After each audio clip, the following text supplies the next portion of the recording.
You're right, Steve. It's a rematch of a game played just 2 weeks ago. Same Wednesday night deal. So exactly 14 days ago.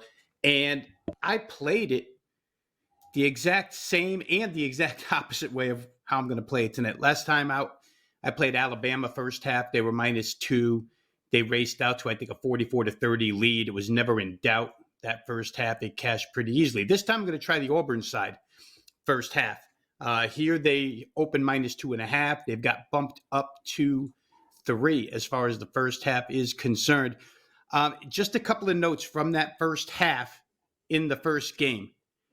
Alabama came out and Auburn looked a little bit startled. Like I said, it was a 14-point margin at halftime. Alabama, dependent as they are on their good three-point shooting, they're actually terrific three-point shooting. They outscored Auburn 24-3 from the three-point arc in the first half of that game. Auburn shot 1 of 10, looked like a deer in the headlights. But the second half came around and Auburn won the second half, 45-35. Alabama only shoots 29% from the field and only 3 of 13 from 3, 23%. So the defense that Auburn prides themselves on showed up after they got the jitters out of there. 40% of Alabama's second half points came from the free throw line, 14 free throws out of 35 points. So Auburn held some big advantages in the second half that I think might carry over. They actually won points off turnovers. They turned that around. Bench scoring became theirs. Coleman Coliseum's a tough place to play, but this home floor in the first half has been especially tough. Auburn's had 11 true home games this year.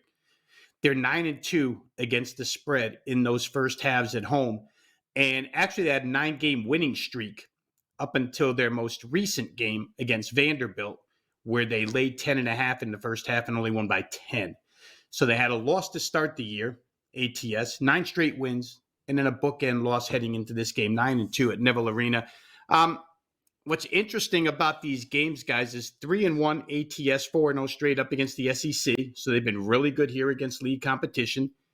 2-0 if you want to take non-conference teams that are pretty good. USC and Virginia Tech came here. They both walked away with first half losses against the spread. And the margins of victory have been huge, anywhere between 8 and 19 points. And we're only laying 3 here against Alabama. You want to couple that with the fact that Bama has not been good. I think they've only played 5 true road games. And 4 of those have been inside SEC play since the start of January. 1-3, first half against the number for Alabama. So they have not been quick out of the gates on the road. Auburn's been mauling people out of the gates at home. That seems to match up here. Again, the fundamental matchups we really don't have to go through, guys, because they're the same as they were the first game.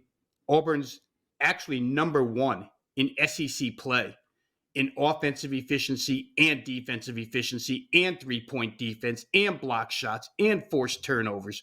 That's a lot to overcome if you're Alabama, a team that's basically predicated on offense. It's a big game in the standings. Bama sits on top. They're 8-1. Auburn 7-2. Bama's already got a game in hand because they beat Auburn once. So this is a chance for Auburn to even things up as far as division is concerned. I think, Auburn showed it all season long, guys. They come from the opening tip at home with a purpose.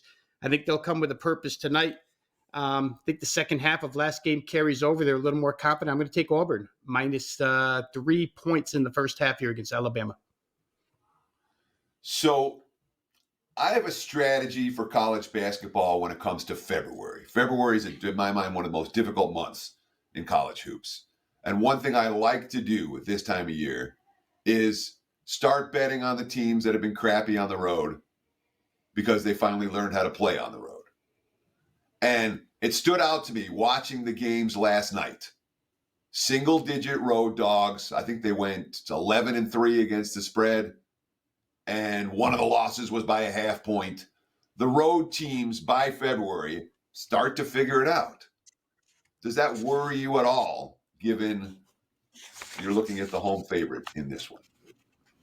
I'm just checking my date here, Teddy, before I come at you, because last Saturday was a February game or a January game. I'm losing track here.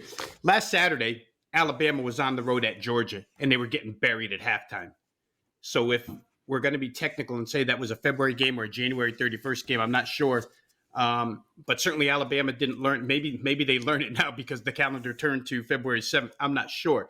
but they just haven't been good on the road as recently as being a favorite first half on the road at a place like Georgia, where they had to have a miraculous last 10-minute comeback to win the game. So I don't know.